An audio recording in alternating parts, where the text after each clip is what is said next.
Robert Clinkenbeard, welcome to the Human Capital Innovations Podcast. Yeah, thank you. Glad to be here, Jonathan. Yeah, I'm excited to have a nice conversation with you today.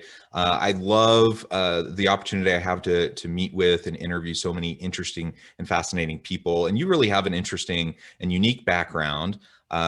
Originally from Scotland, you've been in the States now for over 20 years, and you have a lot of experience. And I'll share a little bit of that with the listeners in a moment when I share your bio, but you'll be able to elaborate on that as well. And today we're going to be focusing on the game-changing decisions that allow you to scale up your company. We'll also tap into a little bit of the describing the characteristics, the attitudes, the mindsets that are important as we try to break through the challenges that we face as we go through the day-to-day work within an organization, particularly within scaling, the scaling phase, but also just generally. As we get started, I wanted to share Robert's bio with everybody. Robert Clinkenbeard is the CEO of Radix Group LLC, which has offices in Greenville, Phoenix, and the UK. He is an entrepreneur and author, senior leader in EO, and a four-time Ironman. He is a serial entrepreneur, having sold his $20 million company and now has several franchises, multiple real estate investments, the largest peer group facilitation company in the US, while raising a large family. He is also a senior leader in EO and therefore understands the challenges of CEOs within growing companies. Robert will help your audience, Robert can help us with getting a higher business valuation, reinvigoration, passion for our businesses, extra time with family and friends, growth of key employees, and ultimately a company culture that will help us to adopt the vision as if it were our own. Thank you, Robert. It is a real pleasure to have you joining me today. Anything else you would like to share with listeners by way of background or personal context before we launch into the conversation? I mean, you've covered quite a bit there, but yeah, hopefully people can understand me with my accent. Yeah, I now love helping people. I've learned a lot through the years on growing my business and selling it. And, that's what my purpose is in life now, just going in and making an impact on others. Excellent. Thank you so much. And, as we start off today, I thought perhaps we can talk a little bit about your path to as an entrepreneur and selling your company and how that's gotten you to where you're at today. Yeah, I think, back in, I think it was back in 2015, I started to realize, just going through some listening to some speakers, realizing that I did have a business partner, and realized that we were beginning to move into like a different page. It'd almost been like a marriage for, 14, 15 years, and been a great relationship, and had a really good time together. But, I felt as though things were beginning to go sideways. So, we came to an agreement that we were going to package the company together, put it out to market. We ended up having 15, 16 companies look at us, and so it gave us some nice options on who we wanted to sell to. But from there, I had a contract to work for the purchaser, and that was pretty tough, trying to work for somebody else after being on your own for so many years. But I left them back 2 years after I sold it, and thought, well, I really want to help people grow. I want them to level up. That's how I learned. That's how my journey, that when I came across to the UK. So what's the best way for me to do that? So that's why I decided to become a business coach. And yeah, I love going into companies now and being able to help them and just watch them scale up their company. So yeah, it's something I'm really passionate about. Yeah, that's awesome. And so you've had that experience selling your own company and building over time. You now go in, you coach, you help other organizations do the same. What have you found in your own experience? What have been those game-changing types of decisions that were made along the way that allowed the company to scale up successfully, either your company or the other organizations that you work with? Yeah, I mean, I definitely experienced this in my company, but I think the three things I find that most companies struggle with and need help with is, first of all, people. Do they have the right people to take their company to the next level? Do they have, A players in the team? I usually try and encourage owners to look for at least a minimum of 80% of your team being A players.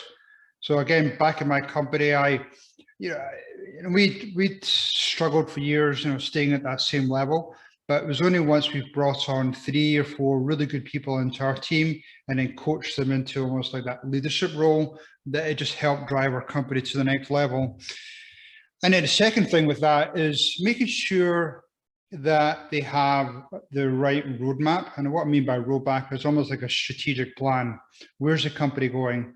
Nothing worse than the company going along every single year, maybe growing organically by a few percent. Doesn't really give much inspiration for people. So we really built our roadmap on where the company was going. So we're going to expand to other states, or we're going to become profitable, or we're going to give all of our team members a real opportunity to grow themselves. So building that roadmap and then figuring out ways to execute it. And part of the way on helping to execute it, this is the third item, is, what are the key performance indicators? What are some of the tasks that your team need to work to? So that's something you're constantly reviewing with them on a weekly and monthly basis to make sure that we're on track. So I would say those 3 things that I found helped me in my growth journey. And now when I go into most other companies, a lot of them either don't have those 3 things in place, or they're maybe struggling in a couple of those areas. So it's nice just to go in and help them and give them my experience.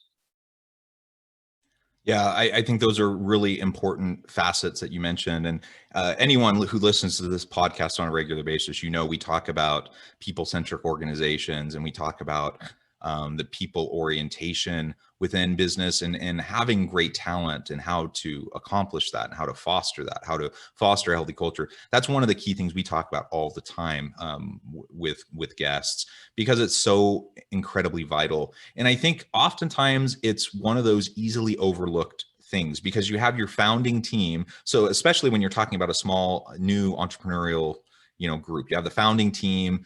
They have a lot of energy, a lot of passion. They have a really good idea. They're working their butts off to try to get it off the ground. And now it's starting to scale. And generally speaking, not always, but generally speaking, people on that founding team don't necessarily have the competencies or capabilities around people management, some of the more nuanced and complex aspects of organizational leadership.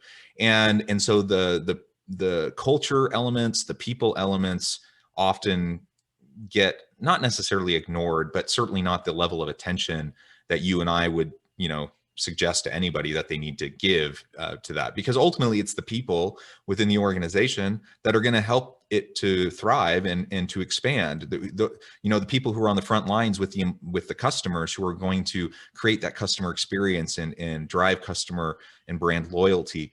Those types of things can only happen as we have really great people. And so I like your suggestion, that we try to get as many A players as we can, that we foster a culture and an environment, even a compensation package that's competitive, that's attractive. We attract and retain the very best people that we can possibly get, even if and when, and perhaps particularly when those A players can challenge us, those on the founding team, challenge our assumptions, challenge our preconceived notions, and help us, be clear-eyed and strategic moving into, an uncertain future where growth and scaling just adds levels of magnitude to the complexity of how you effectively run the business. So you might, as a new entrepreneur, have a brilliant idea, have a great product or service. You start off, you're going like gangbusters. All that's great. But just because you are able to do it when things are small doesn't mean you're going to be able to do it effectively when now you have 100 employees, 500 employees, 1,000 employees. It's a totally different beast. And so many organizations just get caught up in the trap. I can think of one.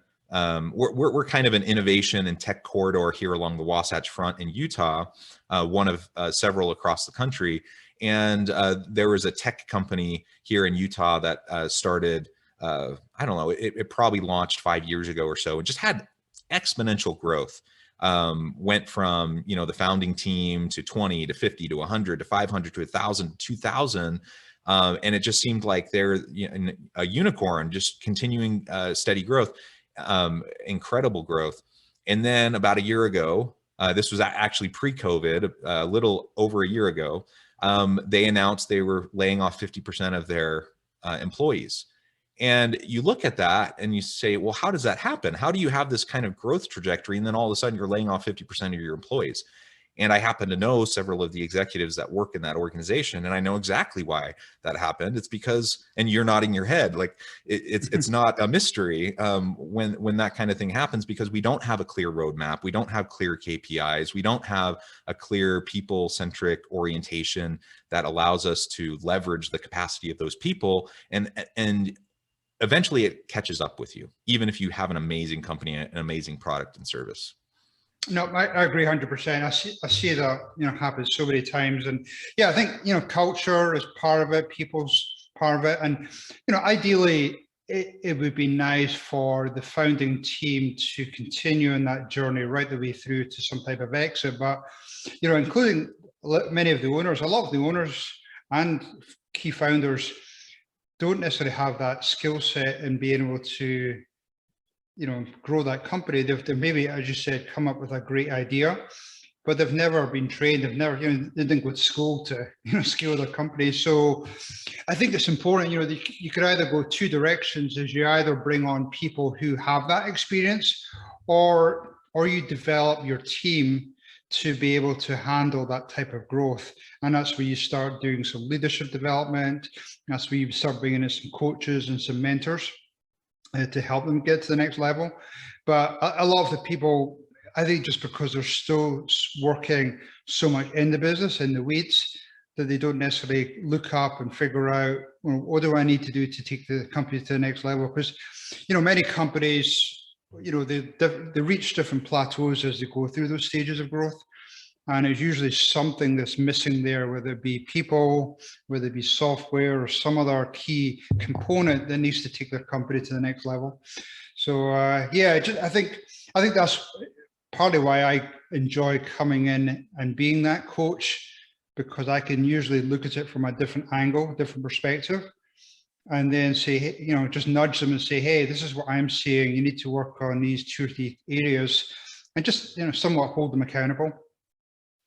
So yeah, I definitely enjoyed that. Yeah, absolutely. The accountability piece is really, really key. You can have the best people with the greatest intentions, but ultimately people and their attention and focus can go in different directions unless we're held accountable. And what you measure gets the attention of your people. And so you have to be very thoughtful about what those KPIs are. How do they support the mission, the strategic vision of the company? How do they support and align with the culture of what you're trying to accomplish? Because I see also a lot of times organizations that they'll say they want X, but then they reward Y or Z, right? Mm-hmm. And the alignment of the accountability piece and how it's rewarded, encouraged and monitored and rewarded, it's out of sync. Right.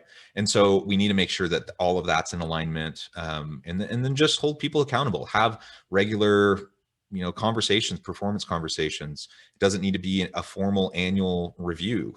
Like the formal annual review is kind of an outdated thing anyways. Like we just need to have regular cadence with our people, coach and mentor them, give them the feedback they need to improve. And if you have great people, they will be hungry for that feedback. They will want to know how to improve. They will want to know how to do better for themselves, for their career, for their team, for the organization. And a lot of times, the one thing I hear over and over and over again, particularly from younger employees, newer, in the labor force, is that they're so hungry for that feedback, and they often aren't getting it, or at least not as much as they would hope to get. And so as leaders, I think we need to go out of our way to try. I mean, that's really what it means to be a leader, right? Is to develop the people around you. And so we need to make sure that we're giving enough time to that to help level up our team. If we may have A-level talent, but that doesn't mean they're going to be A-level performers unless we help them to get there. Yeah, I agree. And I agree 100% with you that as a leader, it's not a case, yes, you're helping to set the direction of the company, but then you're spending the rest of the time lifting and elevating your team and then just steering the right direction. I go into so many companies now, and one of the initial questions I'll ask them if they do any type of regular reviews of employees. And a lot of them, their answer will be, well, sometimes remember to do annual reviews. And I just, I just chuckle, because I'm 100% a believer. I'd rather make lots of small incremental changes along the way, maybe even monthly or at a minimum every quarter, and just adjust and set the expectation every quarter. And then, it's easy to get back on track, rather than, if you do it annually, you potentially could be going totally different directions, and it's really tough to pull them back in line after a year.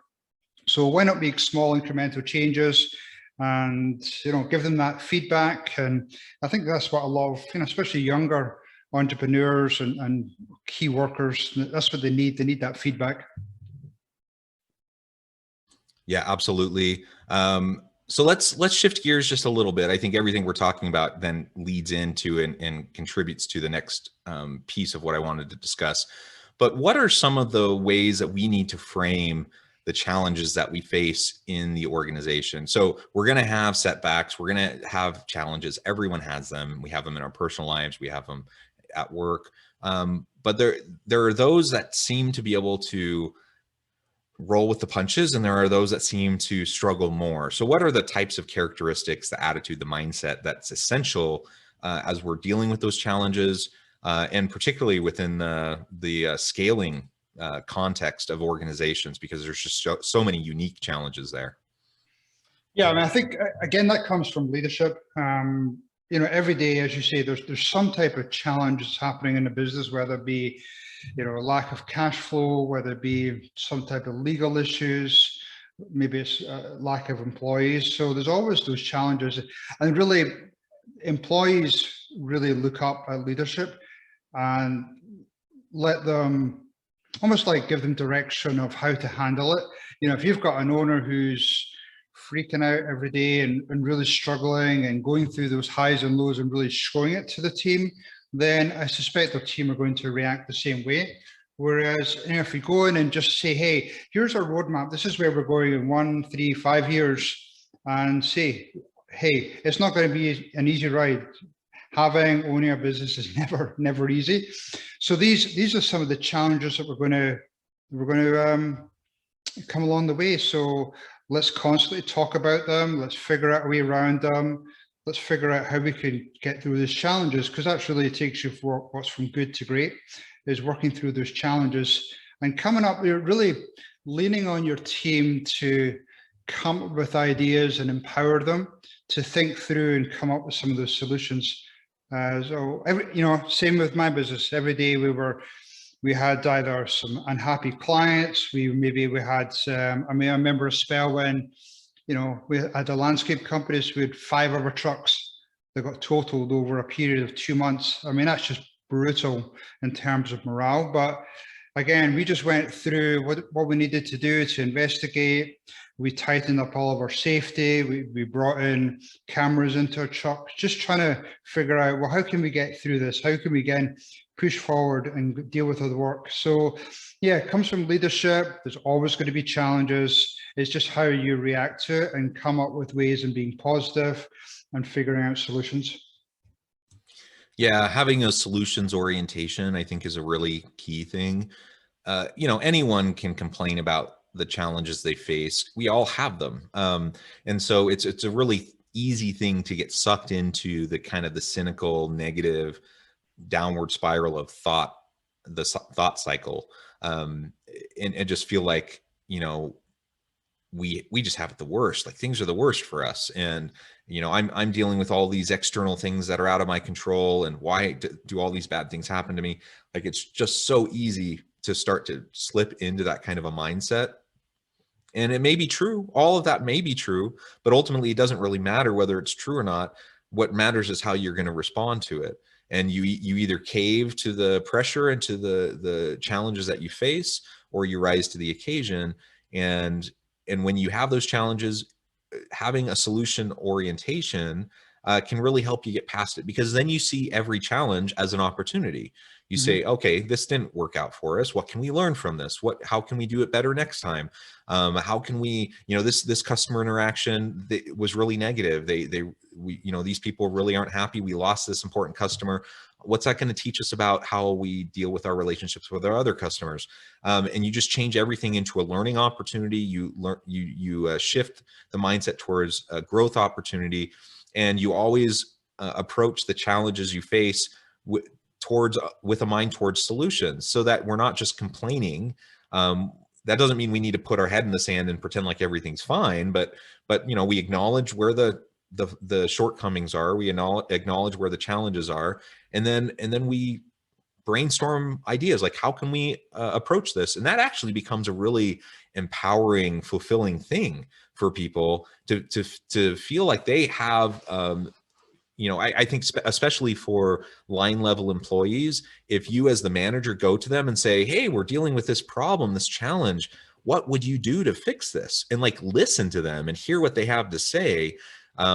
You may not end up implementing everything that they say, but the fact that you're asking them, kind of the low on the hierarchy line level employees, what they think, it's an empowering thing, and it trains them to be solution minded rather than just complaining when things go wrong.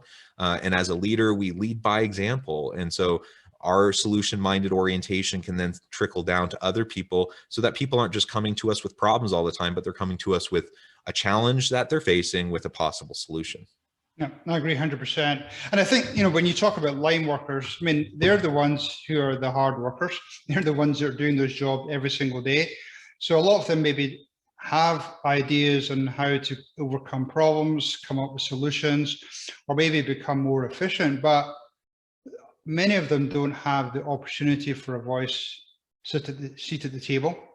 So when you give them that opportunity, a lot of them just really love that opportunity, and you could figure out who are those diamonds in the rough in terms of, who are the people that potentially could be future leaders in your company if they're coming to you with ideas. So yeah, we would encourage that all the time. And when I again was growing my business, I made the mistake on, probably after a handful of years in business, I love being that go-to. Everybody's coming to me as, I'm this solution provider. And I said, well, I'm not getting anything done. So why not change it so that when they come into my room, I'll flip it around and say, hey, what would you do in that scenario? What would your solution be? So slowly people started to get that. And they went on to be great leaders in the company. Yeah, that's awesome. Well, Robert, I've really enjoyed this conversation. We could go on and on and on these topics because there's so much to explore. But I do recognize we're getting close to the end of our time together today. I want to make sure I give you a chance to share with listeners how they can get connected with you, find out more about your work, your organization, and then give us the final word on the topic for today.